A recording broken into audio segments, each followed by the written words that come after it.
Hi, welcome to Aparna's kitchen. నేను Aparna. Title చూసే మీకు అర్థమైపోయి ఉంటుంది కదా. ఈరోజు నేను మిగిలిపోయిన పావు భాజీతో ఫ్రైడ్ రైస్ చేసి చూపిస్తున్నాను. పదండి ఎలా చేయాలో చూద్దాం. ముందుగా స్టవ్ పైన కడాయి పెట్టి అందులో ఒక 2 టేబుల్ స్పూన్ల వరకు నూనె వేసి అది వేడెక్కిన తర్వాత 1 టీ స్పూన్ వరకు జీలకర్ర వేసుకుంటున్నాను. జీలకర్ర వేగిన తర్వాత పావు భాజీని వేసుకుంటున్నాను. పావు భాజీని మొత్తం వేసేసుకున్న తర్వాత ఆ నూనెలో ఒక 2 నిమిషాల పాటు ఉడికించుకోవాలి. పావు భాజీని మొత్తం వేసుకున్న తర్వాత ఇలా కలుపుతూ ఉడికించండి, లేదంటే అడుగంటుతుంది. పావు భాజీ చాలా మెత్తగా సాఫ్ట్గా ఉంటుంది కదా, సో కడాయికి వెంటనే అంటుకుంటుంది. సో కంటిన్యూస్గా కలుపుతూ ఉండండి.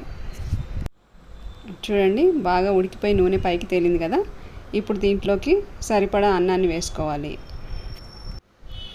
అన్నాన్ని వేసుకున్న తర్వాత ఈ అన్నానికి సరిపడా ఉప్పు కారం వేసుకోండి.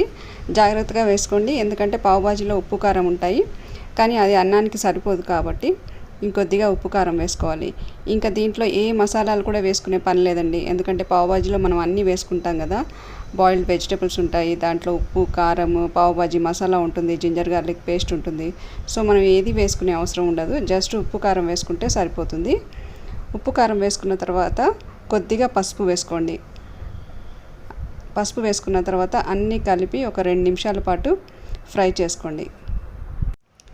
2 నిమిషాలు అలా ఫ్రై చేసుకున్న తర్వాత మన పావు భాజీ ఫ్రైడ్ రైస్ రెడీ అయిపోయింది.